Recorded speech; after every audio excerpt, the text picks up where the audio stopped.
The Grand Hall of the Galactic Council buzzed with the chatter of 1,000 alien species.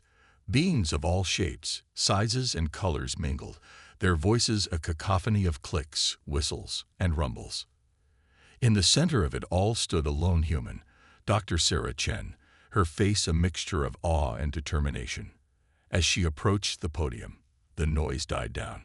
Hundreds of eyes, tentacles, and sensory organs turned to face her. Sarah cleared her throat, her hands shaking slightly as she adjusted the microphone. Esteemed members of the Galactic Council, she began, her voice echoing through the hall. I come before you today to present Earth's latest scientific breakthrough, a vessel capable of traversing the seventh dimension. A moment of silence followed, then the hall erupted in laughter.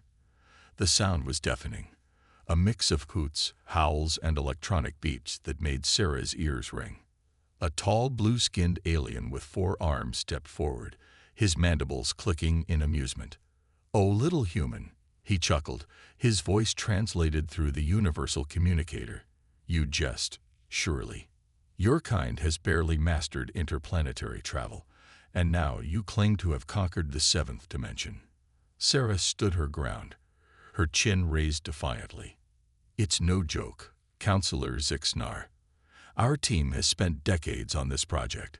We've run countless simulations and—" "Simulations," interrupted a gelatinous blob floating in an anti-gravity field. Its body rippled with mirth. "Next, they'll tell us they've solved the mystery of dark matter using a child's abacus." The laughter grew louder. Sarah felt her cheeks burn with embarrassment and anger. She looked around the room, seeing nothing but mockery and disbelief on the alien faces. Meanwhile, back on Earth, in a secret underground facility deep beneath the Rocky Mountains, a team of scientists huddled around a massive computer screen. Dr. James Wong, the lead engineer of the Seventh Dimension Vessel Project, watched the live feed from the Galactic Council with a mixture of frustration and determination. "They're laughing at her," he muttered, his fists clenched, "just like they've been laughing at us for the past century." Dr. Aisha Patel, the team's theoretical physicist, placed a comforting hand on his shoulder. "Let them laugh, James. They won't be laughing for long." On the screen, they watched as Sarah continued her presentation, her voice steady despite the constant interruptions and jeers from the alien delegates. "Our vessel," Sarah explained, her words barely audible over the din, "utilizes a revolutionary quantum entanglement drive that allows it to slip between the folds of space-time. By accessing the seventh dimension, we can traverse vast distances instantaneously, without the limitations of traditional faster-than-light travel." A tentacled creature that looked like a cross between an octopus and a tree waved its limbs dismissively. "Preposterous. The energy requirements alone would be astronomical. Your entire planet couldn't generate enough power to fuel such a device." Sarah smiled, a glint of pride in her eyes. "That's where you're wrong. We've developed a zero-point energy extractor that taps into the fabric of the universe itself. Our vessel doesn't just travel through space, it dances with the very essence of reality." The laughter died down slightly, replaced by murmurs of disbelief, and in some cases, a hint of worry. Back on Earth, Dr. Wong turned to his team. "All right, people, it's time to show these smug aliens what humanity is capable of. Begin the final preparations. We launch in 48 hours. As the scientists scrambled to their stations, a sense of excitement and nervousness filled the air. They had worked tirelessly for years, facing ridicule and skepticism, not just from alien races, but from their own kind as well. Now finally, they would have the chance to prove themselves. In the Galactic Council Hall, Sarah concluded her presentation, her voice firm and resolute. "Mock us if you will, but know this. Humanity has always thrived in the face of adversity. We've overcome every obstacle thrown our way, and we will continue to do so. The seventh dimension vessel is real, and it will change the course of galactic history." As she stepped down from the podium, the hall erupted once more, not in laughter this time, but in heated debate, Some delegates scoffed at the audacity of the humans, while others whispered worriedly about the potential implications if the Earth scientists were telling the truth. Sarah made her way through the crowd, ignoring the stares and whispers. She tapped her communicator, opening a secure channel to the facility back on Earth.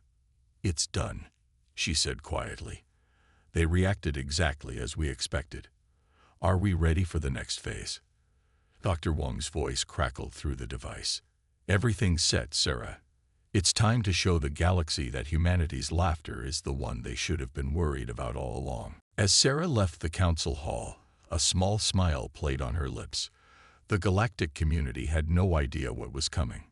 Soon, very soon, their laughter would stop, and humanity's true power would be unleashed upon the stars. The next 48 hours passed in a blur of activity. In the secret facility beneath the Rocky Mountains, Dr. James Wong and his team worked tirelessly, making final adjustments to the seventh dimension vessel. The massive hangar buzzed with excitement and nervous energy. The vessel itself was a sight to behold. Unlike the sleek, aerodynamic ships of science fiction, this craft was a complex geometric shape that seemed to defy the laws of physics. Its surface shimmered with an otherworldly iridescence, patterns of light dancing across it in hypnotic waves. "Final systems check complete," announced Dr. Aisha Patel, her fingers flying over a holographic display. "All parameters are within optimal range." Dr. Wong nodded, his face a mixture of exhaustion and exhilaration. "All right, team. This is it. Everything we've worked for comes down to this moment."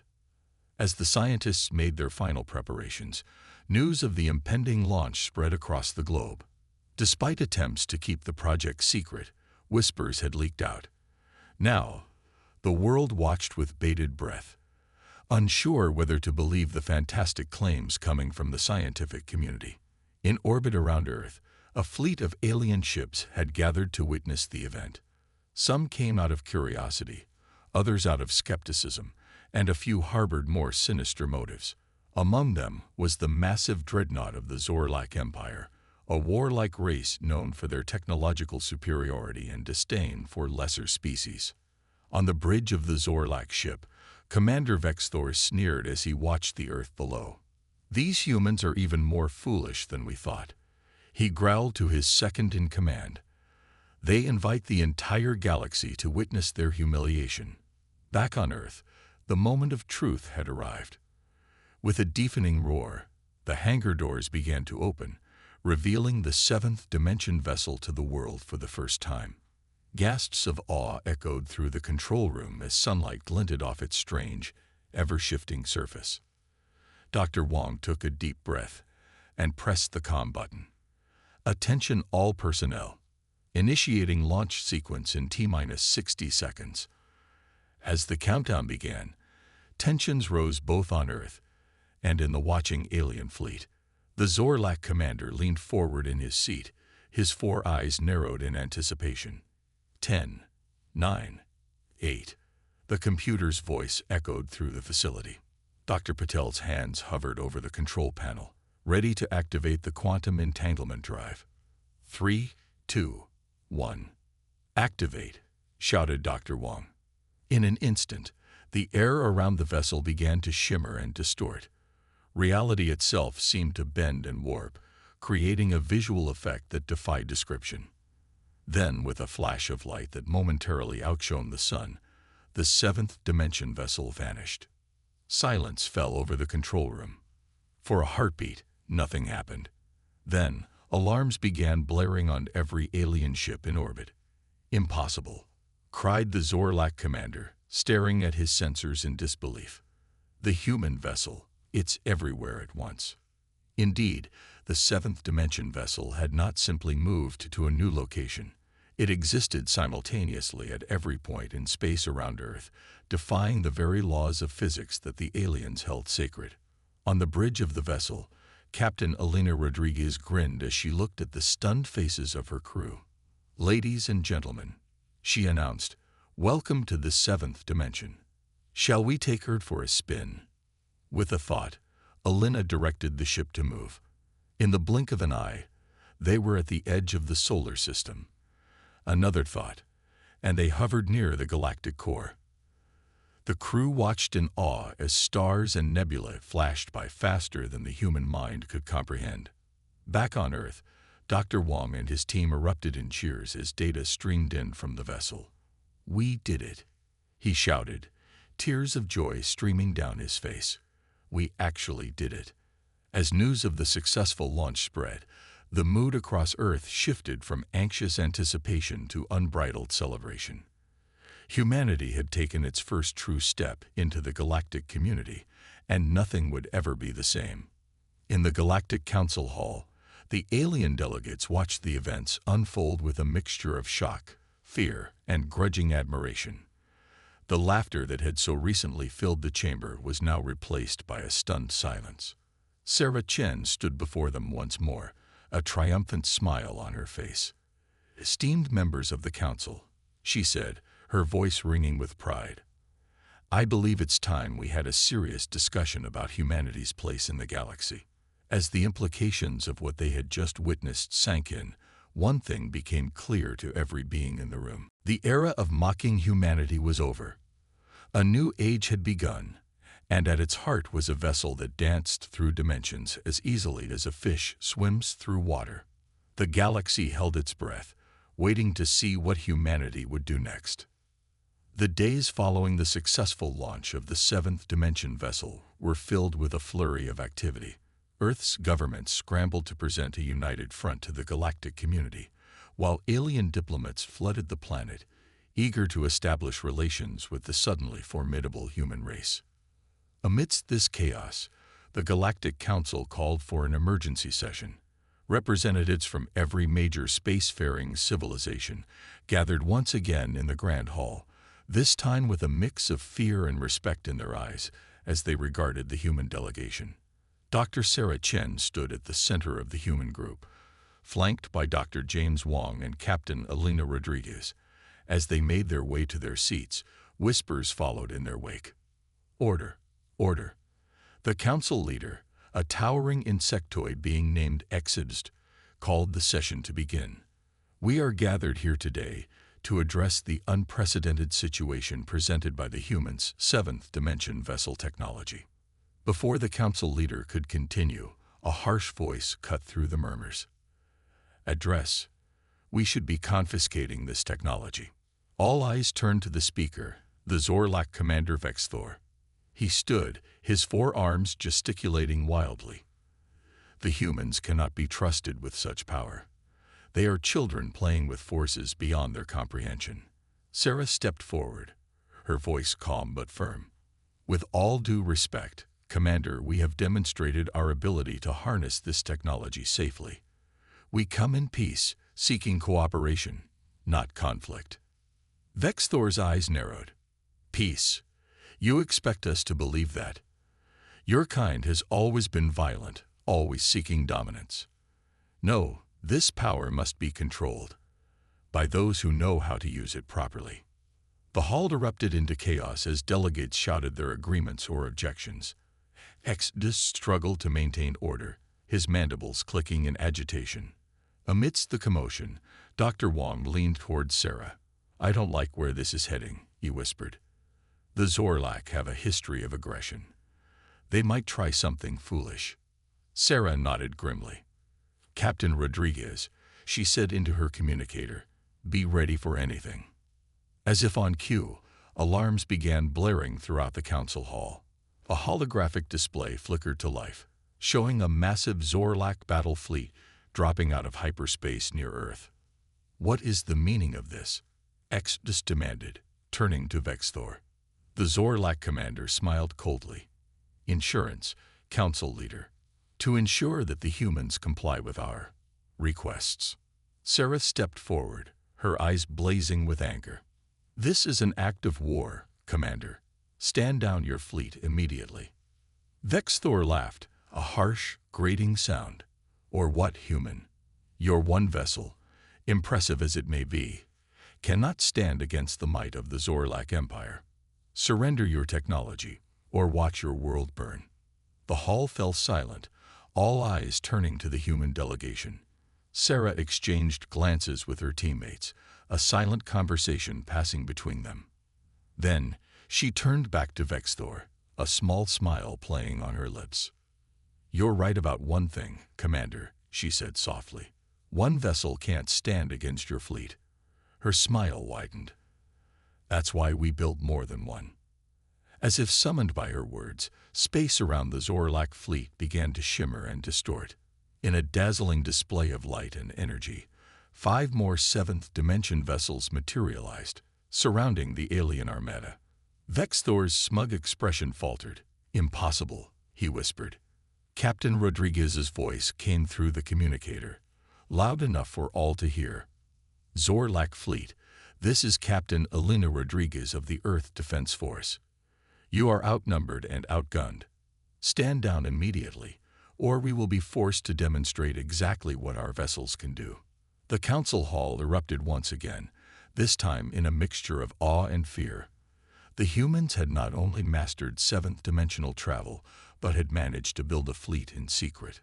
Sarah turned to address the council, her voice ringing with authority. "We did not want our first official contact with the galactic community to be like this. We came seeking peace and cooperation. But make no mistake, we will defend ourselves if threatened." She paused, looking each delegate in the eye. "The choice is yours. We can forge a new era of mutual understanding and progress, or we can continue down this path of conflict. What happens next will shape the future of our galaxy." As the council members murmured among themselves, Sarah silently prayed that cooler heads would prevail. The seventh-dimension vessels had changed everything, but whether that change would lead to war or peace remained to be seen. The fate of Earth, and perhaps the entire galaxy, hung in the balance.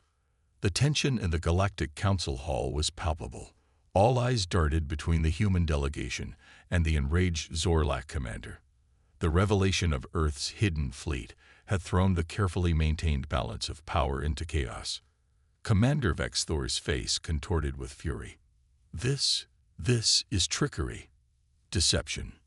He sputtered, his 4 fists clenching and unclenching. "You claim to want peace, yet you hide a war fleet." Sarah Chen stood her ground, her voice steady. "We built these ships for defense, not conquest. Your actions today have proven that our caution was justified." Before Vexthor could retort, a series of explosions rocked the council hall. Alarms blared as debris rained down from the ceiling. Through the chaos, a voice boomed over the emergency systems. "This is Admiral Skakar of the Zorlak Empire. The time for talk is over. Surrender the seventh-dimension technology, or face annihilation." Panic erupted among the delegates. Some ran for the exits, while others huddled in groups, debating frantically. Council leader Exdist struggled to restore order, his mandibles clicking furiously. Amidst the commotion, Sarah turned to her team. "We need to get back to Earth now. This situation is spiraling out of control." Dr. Wong nodded grimly. "I've already signaled the Odyssey for immediate extraction." As if on cue, the air around the human delegation began to shimmer. In a flash of light, they vanished, leaving behind a stunned and terrified council. Moments later, they materialized on the bridge of the Odyssey, Earth's flagship seventh-dimension vessel. Captain Rodriguez greeted them, her face grim. "Glad you're safe," she said. "But we got bigger problems. The Zorlak fleet is advancing on Earth. They've already taken out 3 of our orbital defense stations." Sarah's eyes widened. "They're moving faster than we anticipated." "Status of our fleet. 4 vessels are engaged with the Zorlak forces," Rodriguez replied. "The 5th is evacuating key personnel from Earth." "But Sarah, the Zorlak numbers are overwhelming. For every ship we take out, 3 more jump in." Dr. Wong stepped forward, his face pale. "We never designed these ships for large-scale combat. The 7th dimension drive wasn't meant to be a weapon." "Maybe not," Sarah said, her mind racing. "But it might be our only hope. James, how quickly can we adapt the drive for offensive capabilities?" Wong blinked, then his eyes lit up with understanding. "It's risky, but give me an hour. I think I can modify the quantum entanglement field to disrupt their ship's systems. Do it, Sarah ordered. Then, turning to Rodriguez, Captain, we need to buy time. Use the vessel's mobility to keep the Zorlak off balance. Hit and run tactics. Rodriguez nodded, already barking orders to her crew. The Odyssey blinked out of existence, reappearing seconds later amidst the Zorlak fleet. Energy beams lanced out, crippling two enemy cruisers before the ship vanished again. On Earth, chaos reigned. News of the alien attack spread like wildfire, causing panic in cities worldwide. Military forces scrambled to defensive positions, knowing full well that their weapons were useless against the advanced Zorlak technology. In orbit, the battle raged on. The human vessels danced through space, appearing and disappearing in flashes of light. But for every Zorlak ship they disabled, more poured in from hyperspace. Aboard the Odyssey, Dr. Wong worked feverishly, sweat beading on his brow as he reconfigured the seventh dimension drive. Sarah paced the bridge, watching the battle unfold on holographic displays. We're losing ground, Rodriguez reported, her voice tense. 2 of our vessels have taken heavy damage. Earth's atmospheric shield is at 60% and falling. Sarah closed her eyes, the weight of humanity's fate heavy on her shoulders. When she opened them again, there was steel in her gaze. Recall all vessels to these coordinates, she said, inputting a series of numbers. We make our stand here, above the North Atlantic.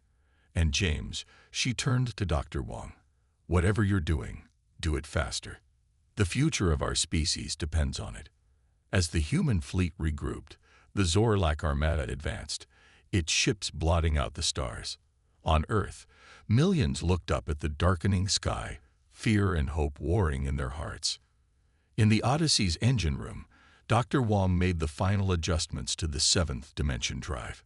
His hand hovered over the activation switch, a bead of sweat rolling down his temple. I hope this works, he whispered, and pressed the button. The fate of Earth, and perhaps the entire galaxy, now rested on the untested power of humanity's greatest creation. The true test of the seventh dimension vessel was about to begin. The moment Dr. Wong activated the modified seventh dimension drive, the universe seemed to hold its breath. For a split second, nothing happened.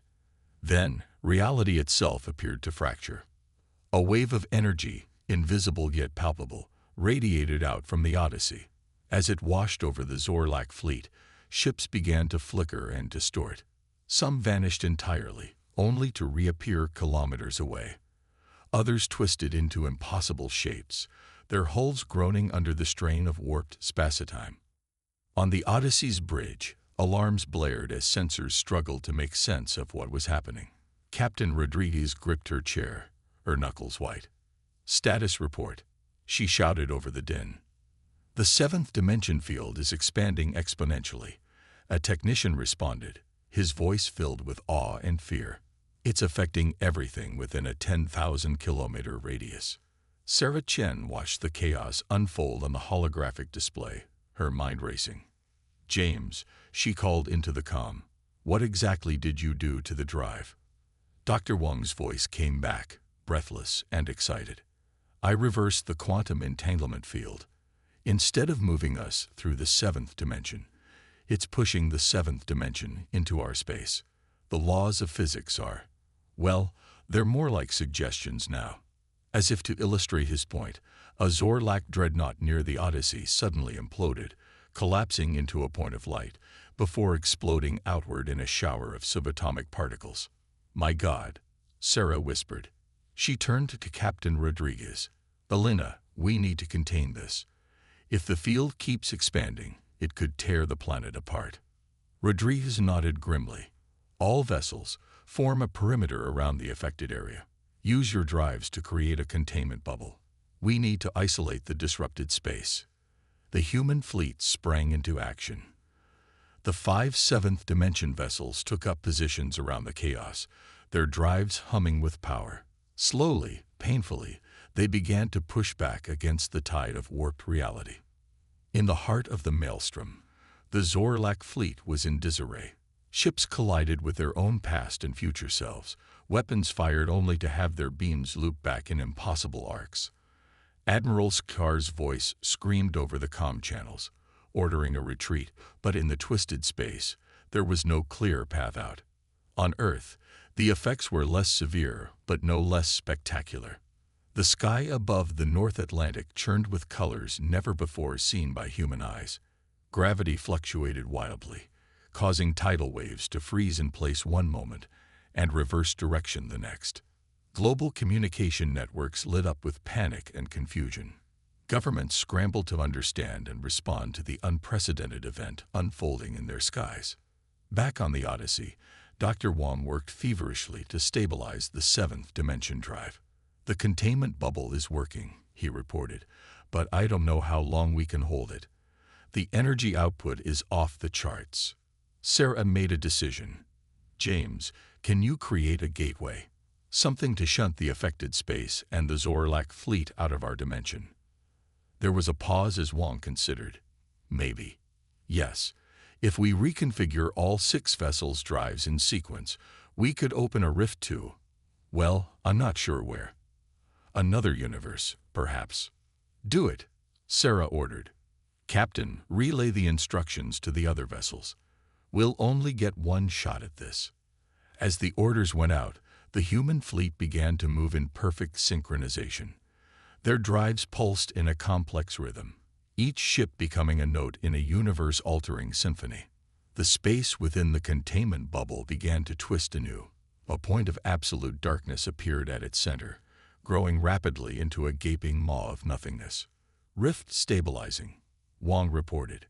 15 seconds to critical mass. The Zorlak ships, still caught in the chaotic maelstrom, began to drift towards the rift. Some tried to flee, their engines straining against the pull of the void. Others, too damaged or disoriented to resist, tumbled helplessly into oblivion. 5 seconds, Wong counted down. 4, 3, 2, 1. With a silent flash that outshone the sun, the rift collapsed in on itself. The churning, twisted space vanished along with it, taking the remains of the Zorlak fleet. In its wake, an eerie calm settled over the Earth. The 6 human vessels hung in space, their drives powering down from their Herculean effort. Sarah let out a breath she didn't realize she'd been holding. "Is it over?" she asked softly. Captain Rodriguez checked her instruments, then looked up with a mixture of exhaustion and relief.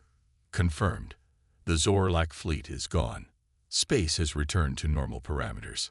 A cheer went up on the bridge, quickly spreading throughout the ship and across the comm channels to the other vessels. They had done it. Against all odds, humanity had defended itself against an overwhelming alien threat. As the celebration continued around her, Sarah Chen looked out at the stars, now peaceful and undisturbed. The 7th dimension vessels had proven more powerful than anyone could have imagined. And with that power came a responsibility that weighed heavily on her shoulders. The galaxy would never be the same again. And humanity's journey was only just beginning. In the days following the battle above Earth, news of humanity's victory spread across the galaxy like wildfire. The defeat of the mighty Zorlak Empire, long feared as one of the most powerful forces in known space, sent shockwaves through every alien civilization. On countless worlds, beings of all shapes and sizes gathered around holoscreens, watching in stunned silence as footage of the battle played on repeat. They saw the human vessels dancing through space, appearing and disappearing at will. They'd witnessed the terrifying distortion of reality as the 7th dimension drive unleashed its full potential. And they watched in awe as an entire alien armada vanished into a rift between universes. In the halls of the Galactic Council, frantic discussions raged day and night. The balance of power had shifted dramatically, and no one was quite sure what to make of it. "The humans must be contained," argued one faction, fear evident in their voices. "Such power in the hands of a young species is too dangerous." "Foolishness," countered another group. "Did you not see what happened to the last race that tried to contain them? We must seek alliance, not confrontation." As the debate raged on, Earth found itself at the center of a galactic storm. Alien ships arrived by the hundreds, some seeking diplomatic ties, others simply curious to see the world that had produced such a revolutionary technology. Amidst this chaos, Dr. Sarah Chen, Dr. James Wong, and Captain Elena Rodriguez found themselves elevated to the status of global heroes. They were called to meetings with world leaders, gave interviews to eager journalists, and worked tirelessly to explain the implications of their creation to a bewildered public. On a sunny afternoon, the trio stood on a balcony overlooking New York City, taking a rare moment of respite from their hectic schedules. "I never thought I'd see the day," mused Dr. Wong, gesturing to the alien ships visible in the sky above. "Humans and aliens, mingling openly in our cities." Sarah nodded, her expression thoughtful. "We opened a door, James. There's no closing it now." Captain Rodriguez leaned against the railing, her eyes scanning the horizon. "The question is, what do we do next? The whole galaxy is watching us, waiting to see our next move." Before anyone could respond, their communicators buzzed simultaneously. A holographic image of the UN Secretary-General appeared before them. "I apologize for the interruption," the Secretary-General said, his face grave. "But we've just received a message. The Galactic Council has called for an emergency session, and they're requesting Earth's presence as honored members." The trio exchanged glances, the weight of the moment heavy upon them. "Well," Sarah said with a wry smile, "I guess that answers your question, Elena. Looks like we're going back to the Council." As preparations for the Earth delegation's journey began, news of the invitation spread quickly. Across the planet, humans reacted with a mixture of pride, excitement, and trepidation. After centuries of looking up at the stars and wondering about their place in the universe, humanity was about to take its seat among the galactic community. The day of departure arrived, and the world watched as the Odyssey, Earth's flagship seventh dimension vessel, prepared to launch. This time, there was no need for secrecy. The ship rose majestically from its berth, its sleek form gleaming in the sunlight. On the bridge, Sarah, James, and Elena stood with a mix of diplomats, scientists, and military personnel. As the blue sky faded to the star-speckled black of space, Sarah stepped forward to address the crew. "Not long ago, the galaxy laughed at us," she began, her voice carrying clearly through the ship. "They saw us as children, playing with forces beyond our comprehension. But we proved them wrong. We showed them the strength, the ingenuity, and the determination of the human spirit." She paused, looking each person in the eye. "Now we carry with us the hopes and dreams of our entire species. We go to the Council not as supplicants, but as equals. Whatever challenges we face, whatever wonders we discover, we face them together. As humans, united in our quest to understand the universe and our place within it." A cheer went up from the crew, their excitement palpable. Captain Rodriguez turned to her helmsman with a smile. "You heard the doctor. Take us out, Ensign. The galaxy awaits." With a flash of light and a ripple of distorted space, the Odyssey vanished from Earth orbit. In an instant, it reappeared light years away, streaking towards the Galactic Council headquarters. As they traveled, Sarah gazed out at the stars rushing by. The galaxy that had once mocked them now watched in awe and anticipation. Humanity's journey among the stars had truly begun, and the universe would never be the same again. The Galactic Council chambers buzzed with an energy unlike anything seen before. Representatives from thousands of alien races filled the vast hall, their eyes fixed on the entrance. Today was the day Earth would take its place among them. As the massive doors swung open, a hush fell over the crowd. Dr. Sarah Chen led the human delegation, flanked by Dr. James Wong and Captain Elena Rodriguez. Behind them walked a diverse group of Earth's finest, scientists, diplomats, and leaders from every corner of the planet. Council Leader Exodus stepped forward, his insectoid form towering over the humans. "Representatives of Earth," he began, his translator conveying a mix of respect and lingering wariness. "We welcome you to the Galactic Council. Your actions have reshaped the very fabric of our community.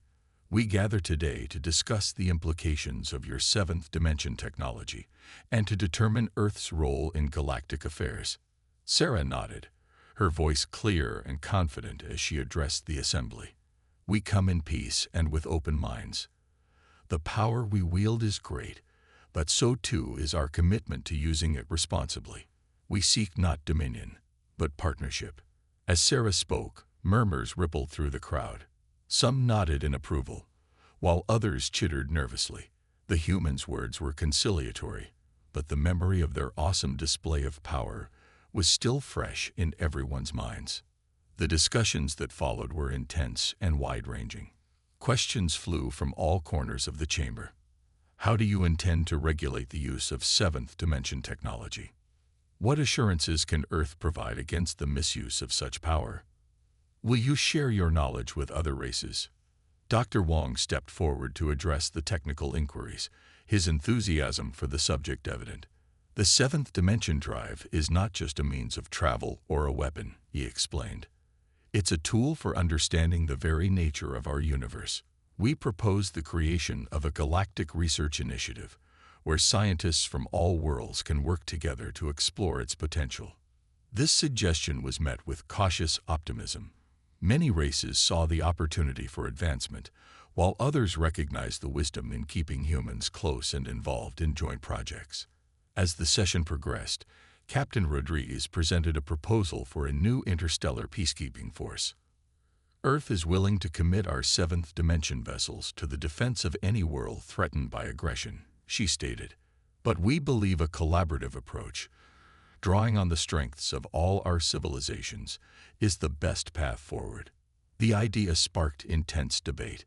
Some saw it as a chance for lasting peace, others as a veiled attempt by Earth to exert military dominance. But as discussions continued, a consensus began to form. The galaxy was changing, and all present recognized the need for new approaches to age-old problems. As the session neared its end, an elderly alien, its tentacles gray with age, raised an appendage. "Humans," it said, its voice raspy but kind, "not long ago, we laughed at your ambitions. We saw you as children stumbling in the dark. Today, you have shown us that sometimes it takes a child's imagination to light the way forward. On behalf of the Exorlox Confederation, I formally propose that Earth be granted full membership in the Galactic Council, with all rights and responsibilities therein." A moment of silence followed. Then gradually, a sound began to build. It started as a low rumble and grew into a thunderous roar. Across the chamber, representatives stood, appendages raised in the universal gesture of approval. The vote was unanimous. Sarah turned to her teammates, tears glistening in her eyes. They had done it. Earth was no longer an isolated world on the fringes of the galaxy. They were now part of something greater, ready to shape the future of the cosmos. As the human delegation prepared to send news of their acceptance back to Earth, Sarah's mind raced with the possibilities that lay ahead. New alliances would be forged, incredible discoveries made, and challenges yet unimagined would be faced. The seventh dimension vessels, once a subject of mockery, had become the key to unlocking humanity's true potential. As Sarah looked out at the sea of alien faces, now filled with respect and anticipation, she knew that the journey was just beginning. In the vast expanse of the universe, a new era had dawned, and at its heart stood humanity, no longer the subject of galactic laughter, but a beacon of innovation and hope for civilizations across the stars. The story of Earth's rise from obscurity to galactic prominence would be told for generations to come. But for Sarah, James, Alina, and all those who had dared to dream big, the greatest chapters were yet to be written. As the council session adjourned and the delegates dispersed, a palpable sense of excitement filled the air. The galaxy had changed forever, and the echoes of human laughter now rippled through the cosmos, a joyous sound heralding a future bright with possibility.